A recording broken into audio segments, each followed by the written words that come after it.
Hello friend, welcome back to my YouTube channel. आज पढ़ेंगे हम चैप्टर 12 विद्युत तथा परिपथ। हम कर रहे हैं 6th क्लास साइंस जो बुक है उसकी रीडिंग। तो चलो स्टार्ट करते हैं। विद्युत तथा परिपथ। हम विद्युत का उपयोग अपने बहुत से कार्यों को आसान बनाने के लिए करते हैं। उदाहरण के लिए हम विद्युत का उपयोग कुएं से पंप द्वारा जल बाहर निकालने अथवा ज़मीन की सतह से जल को छत पर रखी हुई टंकी में पहुंचाने के लिए करते हैं। अन्य कौन कौन से कार्य हैं जिनके लिए आप विद्युत का उपयोग करते हैं? उनमें से कुछ को सूचीबद्ध कर अपनी नोटबुक में लिखिए। क्या आपकी सूची में प्रकाश के लिए विद्युत का उपयोग सम्मिलित है? सूरज छिपने के बाद भी विद्युत हमारे घरों, सड़कों, दफ्तरों तथा फैक्ट्रियों को प्रकाशित करती है। यह रात में लगातार काम करने में हमारी सहायता करती है। विद्युत हमें बिजली घर से प्राप्त होती है, फिर भी विद्युत की आपूर्ति ठप हो सकती है या कई स्थानों पर अनुपलब्ध हो सकती है। ऐसी स्थिति में प्रकाश के लिए टॉर्च का उपयोग करते हैं। टॉर्च में एक बल्ब होता है। जब इसका स्विच दबाते हैं तब यह प्रकाश देने लगता है। टॉर्च को विद्युत कहाँ से मिलती है? विद्युत सेल। टॉर्च के बल्ब को विद्युत सेल से मिलती है। विद्युत सेल का उपयोग विद्युत स्रोत के रूप में अलार्म, घड़ी, कलाई घड़ी, रेडियो, कैमरा तथा अन्य युक्तियों में किया जाता है। क्या आपने कभी विद्युत सेल को ध्यानपूर्वक देखा है? आपने यह देखा होगा कि इसके एक और धातु की टोपी तथा दूसरी ओर धातु की डिस्क होती है। क्या आपने विद्युत सेल के ऊपर एक धन चिन्ह तथा एक ऋण चिन्ह देखा है? विद्युत सेल में धातु की टोपी धनात्मक सिरा तथा धातु की डिस्क ऋणात्मक सिरा कहलाता है। सभी विद्युत सेलों में दो सिरे होते हैं जिनमें एक धनात्मक टर्मिनल सिरा तथा दूसरा ऋणात्मक होता है। विद्युत सेल में संचित रासायनिक पदार्थों में सेल विद्युत उत्पन्न करता है। जब विद्युत सेल में संचित रासायनिक पदार्थ इस्तेमाल कर लिया जाते हैं तब विद्युत सेल विद्युत पैदा करना बंद कर देता है। तब उस विद्युत सेल को एक नए विद्युत सेल से बदलना पड़ता है। टॉर्च के बल्ब में कांच का एक बाहरी आवरण धातु की सतह पर चिपका होता है। बल्ब के कांच के आवरण के अंदर क्या होता है? यहाँ पर चेतावनी दी गई है। आपने विद्युत खंभों, विद्युत उपकेंद्रों तथा अन्य स्थानों पर इस प्रकार का चिन्ह देखा होगा। यह दर्शाता है कि विद्युत का उपयोग उचित रूप से ना किया जाए तो यह अत्यंत खतरनाक हो सकती है। यदि विद्युत तथा विद्युत युक्तियों को असावधानी पूर्वक बरता जाए तो यह गंभीर चोट अथवा मृत्यु तक का कारण बन सकती है। अतएव आपको कभी भी विद्युत के तारों तथा सॉकेट आदि से प्रयोग करने का प्रयत्न नहीं करना चाहिए। यह भी याद रखिए कि सुबाह्य जनित्र पोर्टेबल जनरेटर द्वारा उत्पन्न विद्युत भी इतनी ही खतरनाक है। विद्युत संबंधी सभी क्रियाकलापों के लिए केवल साधारण बैटरी का ही प्रयोग या उपयोग करना चाहिए। क्रियाकलाप एक टॉर्च लीजिए तथा इसके बल्ब के भीतर देखिए। आप अपने अध्यापक की सहायता से इस बल्ब को टॉर्च से बाहर भी निकाल सकते हैं। आप क्या देखते हैं? क्या आप कांच के बल्ब के मध्य एक पतला तार देखते हैं? अब टॉर्च का स्विच दबाइए तथा देखिए कि बल्ब का कौन सा भाग दीप्त है। प्रकाश उत्सर्जित करने वाले पतले तार को बल्ब का तंतु कहते हैं। यह तंतु दो मोटे तारों के बीच लगा होता है। चित्र में दर्शाया गया है। ये मोटे तार तंतु को आधार प्रदान करते हैं। इन मोटे तारों में से एक मोटा तार बल्ब की सतह पर धातु के ढांचे से जुड़ा हुआ होता है। दूसरा मोटा तार आधार केंद्र पर धातु की नोक से जुड़ा होता है। बल्ब के आधार पर धातु का ढांचा तथा धातु की नोक बल्ब के दो टर्मिनल है। ये दोनों टर्मिनल इस प्रकार लगाए जाते हैं कि ये एक दूसरे को ना छुएं। घरों में उपयोग होने वाले विद्युत बल्बों की भी ऐसी ही संरचना है। इस प्रकार विद्युत सेल तथा विद्युत बल्ब दोनों में ही दो दो टर्मिनल होते हैं। इनमें ये दो टर्मिनल क्यों होते हैं? चेतावनी: विद्युत सेल के दो टर्मिनल से जुड़े तारों को स्विच तथा बल्ब जैसी युक्ति को बीच में जोड़े बिना आपस में कदापि ना मिलाएं। यदि आप ऐसा करेंगे तो विद्युत सेल के रासायनिक पदार्थ बड़ी तेजी से खर्च हो जाएंगे और सेल कार्य करना बंद कर देगा। विद्युत सेल से जुड़ा हुआ बल्ब। आइए विद्युत सेल का उपयोग करके एक बल्ब को दीप्तिमान करने का प्रयास करते हैं। ऐसा हम किस प्रकार करते हैं? क्रियाकलाप 2, विभिन्न रंगों के प्लास्टिक का आवरण चढ़े विद्युत तार के 4 टुकड़े लीजिए। प्रत्येक तार के टुकड़े के दोनों सिरों से प्लास्टिक आवरण को हटा लीजिए। इस प्रकार दोनों सिरों पर धातु का तार अनावर्तित हो जाएगा। 2 तारों के अनावर्तित भागों को विद्युत सेल तथा दूसरे 2 को बल्ब से चित्र के अनुसार जोड़ दीजिए।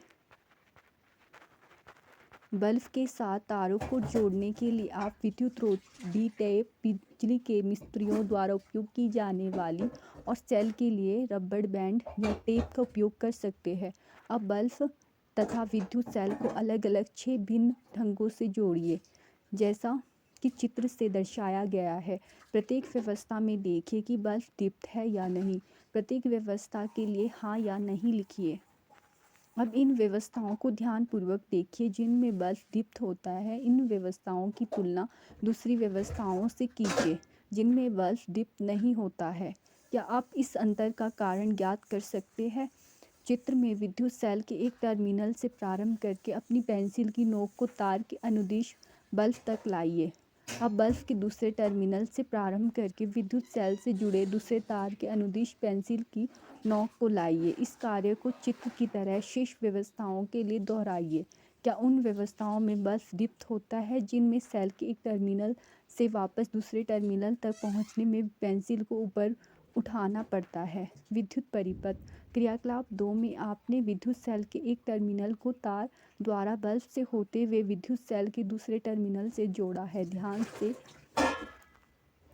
कीजिए कि चित्र ए तथा चित्र जो F की व्यवस्थाओं में विद्युत सेल के 2 टर्मिनल बल्ब के 2 टर्मिनल से जोड़े गए हैं। इस प्रकार की व्यवस्था विद्युत परिपथ का एक उदाहरण है। विद्युत परिपथ विद्युत सेल के 2 टर्मिनलों के बीच विद्युत प्रभाव विद्युत धारा के संपूर्ण पथ को दर्शाता है। बल्ब केवल तभी दीप्त होता है जब परिपथ में विद्युत धारा प्रभावित होती है।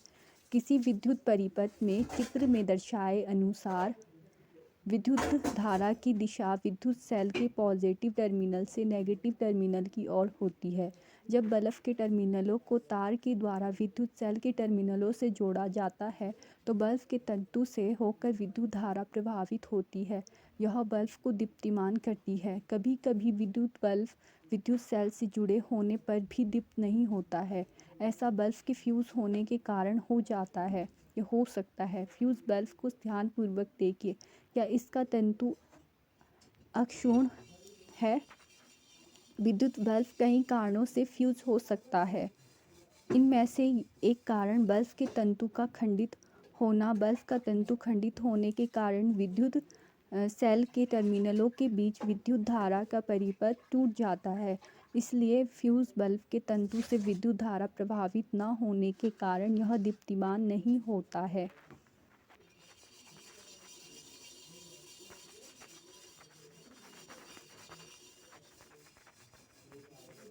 क्या अब आप यह बता सकते हैं कि चित्र जो BCDE में आपने प्रयास करने पर बल्ब दीप्तिमान क्यों नहीं होता है? जब आपने प्रयास भी किया तब भी यह दीप्तिमान क्यों नहीं होता है? अब हमें ज्ञात है कि विद्युत सेल का उपयोग कर बल्ब को दीप्तिमान कैसे किया जाता है। क्या आप अपने लिए एक टॉर्च बनाना पसंद करेंगे? क्रियाकलाप 3, एक टॉर्च बल्ब तथा तार का एक टुकड़ा लीजिए। पहले की तरह तार के दोनों सिरों से प्लास्टिक आवरण को हटाइए। जैसा कि चित्र में दर्शाया गया है अनुसार तार के एक सिरे को बल्ब के धातु के ढांचे के चारों ओर लपेटिए। तार के दूसरे सिरे को रबड़ बैंड की सहायता से विद्युत सेल के ऋणात्मक टर्मिनल से जोड़िए। अब बल्ब के आधार को नोक अर्थात उसके टर्मिनल को विद्युत सेल के धनात्मक टर्मिनल पर रखिए। क्या बल्ब दीप्तिमान होता है? अब बल्ब को विद्युत सेल के टर्मिनल से हटाइए। क्या बल्ब अभी भी प्रकाशित है? क्या यह टॉर्च को ऑन व ऑफ करने के लिए समान नहीं है? विद्युत स्विच घर में तैयार की गई टॉर्च को ऑन अथवा ऑफ करने में विद्युत बल्ब को विद्युत सेल की नोक से स्पर्श कराते तथा अथवा हटाते हैं। यह एक साधारण विद्युत स्विच था। इसे उपयोग करना सुविधाजनक नहीं है। अपने उपयोग के लिए दूसरा सरल एवं सुविधाजनक स्विच बना सकते हैं। क्रियाकलाप 4, आप 2 ड्राइंग पिन, एक सुरक्षा पिन या पेपर क्लिप, 2 तार, थर्माकोल या लकड़ी के बोर्ड से एक विद्युत स्विच तैयार कर सकते हैं। सुरक्षा पिन की रिंग में एक ड्राइंग पिन लगाकर इसे थर्माकोल शीट पर गाड़ दीजिए। जैसा कि चित्र में दिखाया गया है, यह सुनिश्चित कीजिए कि सुरक्षा पिन आसानी से घूम सके। अब दूसरी ड्राइंग पिन को थर्माकोल शीट पर इस तरह लगाएं कि सुरक्षा पिन का स्वतंत्र सिरा इसे स्पर्श कर सके। इस प्रकार जुड़ा हुआ सुरक्षा पिन इस क्रियाकलाप में आपका स्विच होगा। अब विद्युत सेल, बल्ब तथा स्विच को चित्र में दर्शाए अनुसार जोड़कर परिपथ को पूरा कीजिए। सुरक्षा पिन को इस तरह घुमाएं कि इसका स्वतंत्र सिरा दूसरे ड्राइंग पिन को छुए। आप क्या देखते हैं? अब सुरक्षा पिन को ड्राइंग पिन से हटाइए। क्या बल्ब अब भी जलता रहता है? अब सुरक्षा पिन दोनों ड्राइंग पिनों से स्पर्श करता है। तब वह दोनों ड्राइंग पिनों के बीच के रिक्त स्थान को भरता है। तब इस स्थिति में स्विच को ऑन कहते हैं। चूँकि सुरक्षा पिन का पदार्थ विद्युत धारा को अपने में प्रभावित होने देता है, अतः विद्युत परिपथ पूरा हो जाता है। इस तरह बल्ब दीप्तिमान होता है। इसके विपरीत, जब सुरक्षा पिन दूसरी ड्राइंग पिन से स्पर्श नहीं करती तो विद्युत बल्ब दीप्तिमान नहीं होता। इस तरह ड्राइंग पिनों के बीच का रिक्त स्थान बंद नहीं होता तथा परिपथ पूरा नहीं होता। इस दशा में स्विच ऑफ कहलाता है। स्विच एक सरल युक्ति है जो परिपथ को जोड़ या तोड़ सकती है। घरों में स्विच का उपयोग बल्ब को दीप्तिमान करने तथा अन्य युक्तियों को चलाने के लिए करते हैं। यद्यपि घरों में उपयोग होने वाले स्विच इसी सिद्धांत पर कार्य करते हैं, पर इनके डिज़ाइन जटिल होते हैं। विद्युत चालक तथा विद्युत रोधक। हमने अपने सभी क्रियाकलापों में परिपथ को पूरा करने के लिए धातु के तार उपयोग किए थे। मान लीजिए परिपथ बनाने के लिए धातु के तारों के जो स्थान पर हम सूती धागे का उपयोग करते हैं। क्या आप सोचते हैं कि इस अवस्था में भी बल्ब दीप्तिमान होगा? विद्युत धारा के प्रभाव के लिए परिपथ में किस प्रकार के पदार्थों का उपयोग किया जा सकता है? आइए इसका पता लगाते हैं। क्रियाकलाप 5, क्रियाकलाप 4 के लिए प्रयुक्त विद्युत परिपथ से स्विच को अलग कीजिए। ऐसा करने से आपको चित्र के अनुसार 2 स्वतंत्र तारों के सिरे मिल जाएंगे। इन तारों के दोनों सिरों को एक दूसरे के समीप लाएं ताकि यह एक दूसरे को स्पर्श करे। क्या बल्ब जल उठता है? अब आप इस व्यवस्था को पदार्थों के परीक्षण के लिए भी प्रयोग में ला सकते हैं कि ये विद्युत धारा प्रभावित करते हैं अथवा नहीं। जांच करने के लिए विभिन्न प्रकार के पदार्थों जैसे सिक्के, कॉर्क, रबड़, कांच, चाबियां, पिन, प्लास्टिक का तेल, लकड़ी का गुटका, एल्यूमीनियम की पत्ती, मोमबत्ती, सिलाई मशीन की सुई, थर्माकोल, कागज़ या पेंसिल की लीड आदि एकत्रित कीजिए। चालक परीक्षित्र के तारों के स्वतंत्र सिरों को प्रत्येक नमूने से बारी बारी से स्पर्श करें। जैसा चित्र में दर्शाया गया है, ध्यान रखिए कि दोनों तार एक दूसरे को स्पर्श ना करें। क्या हर बार बल्ब जलता है? सारणी के समान अपनी नोटबुक में एक सारणी बनाइए। अपने प्रश्नों को अंकित कीजिए। आप क्या पाते हैं कि परीक्षण के लिए उपयोग किए गए कुछ पदार्थों से तारों के स्वतंत्र सिरे लगाने पर बल्ब दीप्तिमान नहीं होता है। इसका अर्थ यह है कि ये पदार्थ विद्युत धारा को अपने अंदर से प्रभावित नहीं होने देते। इसके विपरीत बल्ब के जलने से यह पता चलता है कि कुछ पदार्थ अपने अंदर से विद्युत धारा का प्रभाव होने देते हैं। जो पदार्थ विद्युत धारा का प्रभाव होने देते हैं वे विद्युत चालक है। विद्युत रोधक अपने अंदर से विद्युत धारा को प्रभावित नहीं होने देते हैं। 12.1 की सहायता से इन पदार्थों के नाम बताइए जो विद्युत चालक है और उन पदार्थों के जो विद्युत रोधक है। आपने क्या निष्कर्ष निकाला? कौन से पदार्थ विद्युत चालक है और कौन से विद्युत रोधक है? अध्याय 4 के उन पदार्थों को स्मरण करें जो चमकदार होते हैं। क्या वे विद्युत चालक है? अब आप आसानी से समझ सकते हैं कि तारों को बनाने के लिए तांबा, एल्यूमीनियम तथा अन्य धातुएं क्यों प्रयुक्त की जाती है? आइए क्रियाकलाप 4 को स्मरण करें, जिससे हमने स्विच के साथ एक परिपथ बनाया था। जब स्विच खुली स्थिति में था तब क्या 2 ड्राइंग पिन थर्मोकोल शीट से जुड़े हुए नहीं थे? परंतु आप जानते हैं कि थर्मोकोल एक विद्युत रोधक है। रिक्त स्थान में जब वायु होती है तब क्या होता है? चूँकि स्विच के 2 ड्राइंग पिन के बीच में जब केवल वायु थी तो बल्ब दीप्तिमान नहीं होता। इसका तात्पर्य है कि वायु भी विद्युत रोधक है। विद्युत चालक और विद्युत रोधक हमारे लिए समान रूप से महत्वपूर्ण हैं।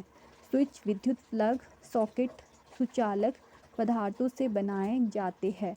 दूसरी ओर विद्युत तारों, प्लग के ऊपर के भाग, स्विच तथा विद्युत उपकरणों के अन्य भाग जिन्हें लोग स्पर्श कर सकते हैं, इनको बनाने के लिए रबर तथा प्लास्टिक का उपयोग होता है। चेतावनी: आपका शरीर विद्युत का बहुत अच्छा चालक है, अतः विद्युत उपकरणों का उपयोग करते समय सावधानी बरतिए। सारांश: विद्युत सेल विद्युत का एक स्रोत है। विद्युत सेल में 2 टर्मिनल होते हैं, एक धन टर्मिनल पॉजिटिव तथा एक ऋण टर्मिनल नेगेटिव होता है। विद्युत बल्ब में एक फिलामेंट होता है जो इसके टर्मिनलों से जुड़ा होता है। विद्युत धारा प्रभावित होने पर विद्युत बल्ब दीप्त हो उठता है।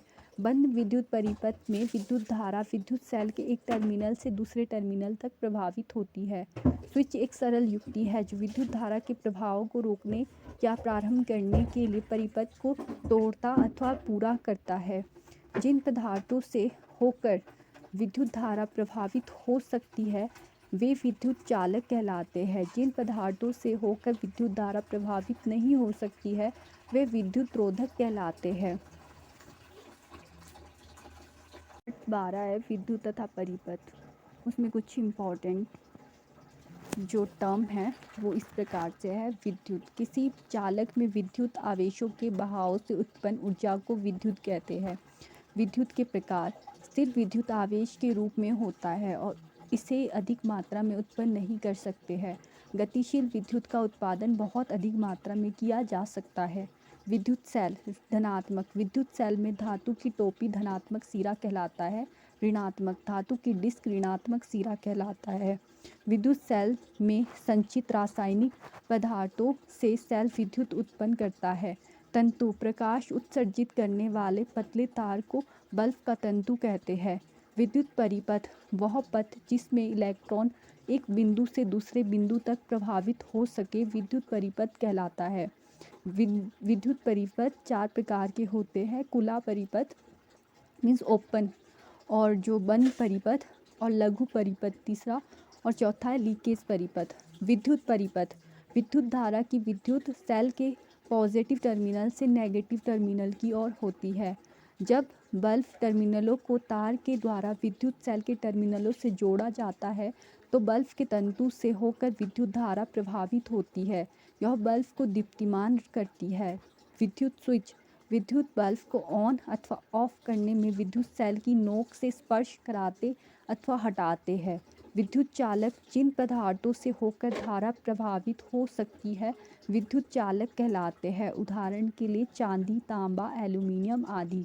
विद्युत अचालक: वे पदार्थ जिनमें विद्युत धारा प्रभावित नहीं होती है अचालक पदार्थ कहलाते हैं तथा इनमें मुक्त इलेक्ट्रॉन नहीं ना के बराबर होते हैं। उदाहरण रबर, प्लास्टिक, कांच आदि। विद्युत रोधक: जिन पदार्थों से होकर धारा प्रभावित नहीं हो सकती है वे विद्युत रोधक कहलाते हैं। उदाहरण लकड़ी, रबर, कांच, कागज़, वायु इत्यादि। Thank you. अगर आपको मेरे द्वारा दी गई इन्फॉर्मेशन महत्वपूर्ण लगी हो तो मेरे चैनल को लाइक, कमेंट और सब्सक्राइब कर ले।